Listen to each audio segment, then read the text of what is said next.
दोस्तों, आज की कहानी है गरीब घर की बेटी पेट पालने के लिए किया देह व्यापार का धंधा। कहानी पसंद आए तो वीडियो को लाइक एवं सब्सक्राइब जरूर करना। अंजना की होठों पर गहरी लाल लिपस्टिक दूर से चमक रही थी। शैम्पू और कंडीशनर से चमकते लहराते बाल आंखों के सामने लटकती लटों के बीच चेहरा पाउडर और क्रीम्स के मेकअप से दमक रहा था। नए कपड़े के पहनावे में उसका यौवन खिल उठा था। एक दिन पहले ही वह मुंबई से अपने गांव आई थी। हाथ में पर्स लटकाए गांव की गलियों में इठलाती घूम रही थी। कलाई में खनकती नई चूड़ियों की आवाज़ से गांव के हर किसी की नज़र बरबस उठ रही थी। उसे देखते ही सामने से आ रही गांव की सिलमिना ने टोका, अरे अंजना, तू तो हीरोइन लग रही है। कब आई रे? कल ही तो शाम को मुंबई से आई हूँ। मैं तुम्हारे घर ही जा रही थी, अंजना चहकती हुई बोली। दोनों बचपन की सहेलियां थीं। प्यार से अंजना ने पूछा, कैसी है रे तू?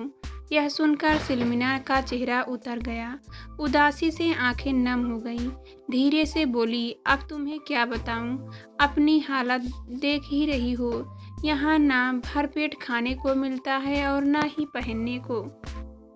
अच्छे कपड़े, सब कुछ तो तुम जानती ही हो। बस तरसते हुए जी रही हूँ, सिलमिना बोली। अंजना ने उसके हाथों को पकड़ लिया, फिर गले लग गई। उसका ऐसा करना सिलमिना को अच्छा लगा। वह थोड़ी सहज हुई, बोली, तू तो एकदम नहीं बदली। वह सब छोड़, बता, तू मेरे साथ मुंबई चलेगी? अंजना ने अपनी सहेली सिलमिना से सीधा सवाल किया। इसके लिए सिलमिना तैयार नहीं थी। वह उसे एकटक देखने लगी। अरे तू देखती क्या है? या देख मुझे, सब कुछ मुंबई में ही तो मिला है। अरे वहाँ स्वर्ग है, स्वर्ग। अंजना बोली, मैं तो चली चलूँ, मगर माँ का ये क्या होगा? सिलमिना ने चिंता जताई। माँ की फिक्र तुम मत करो, माँ के पास हर महीने पैसे भेज देना, अंजना ने सुझाव दिया। क्या सचमुच ऐसा हो सकता है? मुझे वहाँ इतने पैसे मिल जाएंगे कि मैं माँ को भी पैसे भेज सकती हूँ, सिलमिना बोली। और नहीं तो क्या, अंजना बोली। तो फिर जैसा तुम कहो, मैं चलने को तैयार हूँ। अंजना से बात कर सिलमिना की आंखों में चमक आ गई थी। उसे अंजना ने एक अद्भुत आत्मविश्वास से भर दिया था। दोनों छत्तीसगढ़ के बीहड़ जंगलों में निवास करने वाली कोरवा समुदाय की थी। वहाँ के लोगों के पास कोई ठोस काम धंधा नहीं था जिससे उनका पेट भर पाता और वे सामान्य जीवन गुजार पाते। ऐसे में सभी अभावग्रस्त दर्द भरी जिंदगी गुजार रहे थे। जब भी अंजना गांव आती थी तब बहुत परिवारों के लिए वह आशा की किरण बन जाती। परिवार में बुजुर्ग माँ बाप को लगता था कि उनकी बेटी को दिल्ली या मुंबई में घरेलू नौकरानी का काम मिल जाएगा।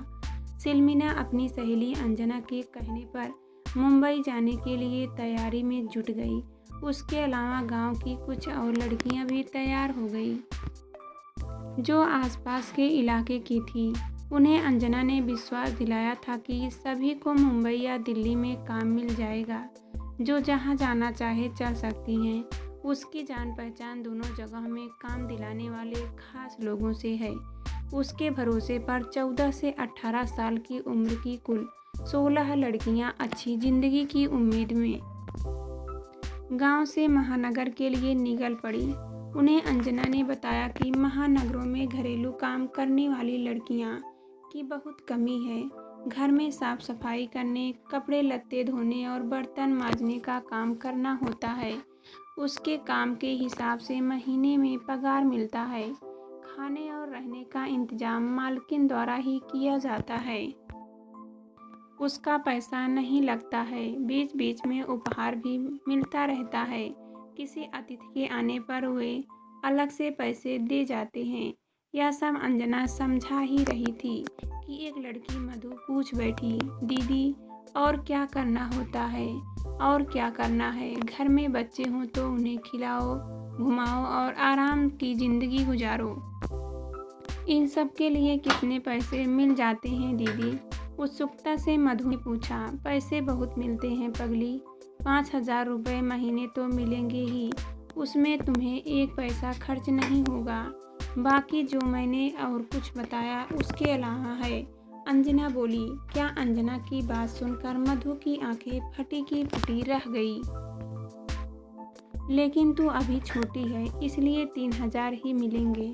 यह सुनकर सभी लड़कियां हंसने लगी। मधु ने आंखें घुमाते हुए कहा, दीदी मुझे भी पूरे पैसे दिलवाना, मैं 2 के बराबर अकेली ही काम कर दूंगी। मधु तुम चिंता नहीं करो, वहाँ पहुँचकर तुम्हें लगेगा कि तुम कहाँ पहुँच गई हो। समझो स्वर्ग है स्वर्ग, और जिंदगी की सभी खुशियाँ मिलेंगी, मज़े करोगी। मज़े कहती हुई अंजना ने उसकी गालों को थपथपा दिया। इस तरह आकर्षक सपने दिखाकर अंजना अपने साथ 16 लड़कियों को मुंबई ले गई। वहां पहुंचकर उसने लड़कियों को अपने खास लोगों को सौंप दिया, जहां से उन्हें काम के लिए भेजा जाना था। उसके बाद लड़कियों के साथ जो हुआ वह सब उसे दिखाए गए सपने के काफ़ी उलट थे। मधु इक्का सांवली सी सुतवा नाक की आकर्षक किशोरी थी। उसे एक प्लाई शॉप के मालिक ने अपने यहाँ नौकरी पर रख लिया था। महीने की पगार 4,000 रुपये तय हुई थी। इसी तरह से 18 वर्षीय सिलमिना सिदार को आरटीओ एजेंट रमेश चंद्रा ने अपने घर में घरेलू नौकरानी के तौर पर 5,000 के मासिक वेतन पर रख लिया था। 16 साल की मिला मझवार एक व्यापारी के घर पहुंच गई थी, जबकि 17 साल की सुनीता धनुहार एक कामकाजी महिला रजनी के यहाँ लग गई थी। इसी तरह के सभी लड़कियां कहीं ना कहीं काम पर लगा दी गई थी। मगर जैसे जैसे समय बीतता चला गया, लड़कियों के सपने टूटते चले गए। वे अमानवीय दौर से गुजरने लगी। उन्हें घर परिवार से बात करने की मनाही थी। उनमें कुछ लड़कियां देह के धंधे पर उतरने को विवश हो गई।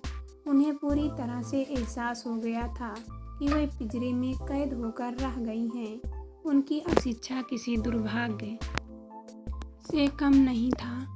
उन्हें न तो किसी अधिकार के बारे में मालूम था और न ही सामने दीवारों और पोस्टरों पर लिखी पंक्तियों का अर्थ समझ पाती थी। एक दिन मधु एक्का को फ़ोन करने का मौका मिल गया। उसने अपने एक परिचित को फ़ोन कर दिया। फ़ोन पर उसने एक सांस में सारी तकलीफ़ें बाय कर डाली। परिचित ने यह बताया, अपने दोस्त को बताई।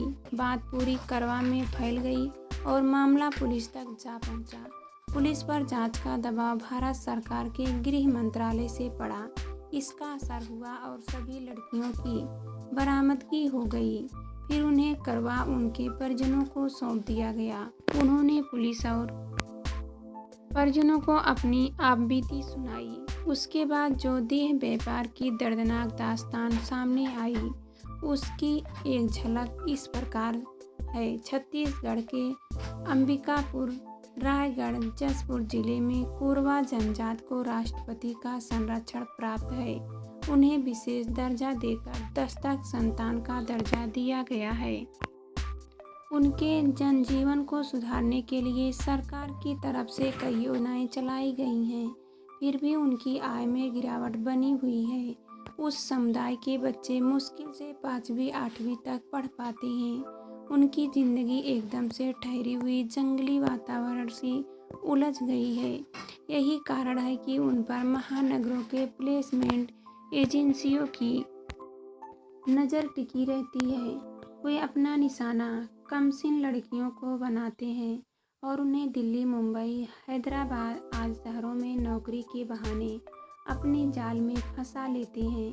कहने को तो उनसे घरेलू नौकरानी, मॉल, प्राइवेट कंपनियां, ऑफिस में काम दिलवाने का वादा किया था, लेकिन अधिकतर देह व्यापार में ढकेल दी जाती हैं। ऐसी ही एक लड़की ने बताया, मैं काफ़ी गरीब परिवार से हूँ। मुंबई यही सोचकर आई गई थी कि हमें नौकरी से पैसा मिलेगा और शांति से ज़िंदगी गुजरेगी, लेकिन वहाँ देह बेचना पड़ा। इस बारे में हम किसी को बता भी नहीं सकते थे। इसका विरोध करना तो बहुत ही मुश्किल काम था। कई बार तो एक दिन में आधे आधे घंटे पर अलग अलग मर्द के साथ सोना पड़ा। उसने बताया कि कैसे उसे उसके जान पहचान वाले राजकुमार ने काम दिलाने के नाम पर दुर्गाबाई नाम की महिला के हाथ बेच दिया था। वह बिहार के रोहतास जिले की रहने वाली थी। उसने उसकी खूबसूरती और उभार वाले बदन को देखकर कीमत 1.25 रुपए लगाई थी। इस काम में राजकुमार के साथ महेश और सरला नाम की युवती भी शामिल थी। दुर्गाबाई के पास छत्तीसगढ़ की 6 लड़कियां थीं, जिन्हें बाद में 5 जनवरी 2021 को पुलिस ने बरामद किया था। दुर्गाबाई लड़कियों को ग्राहकों के पास भेजती थी।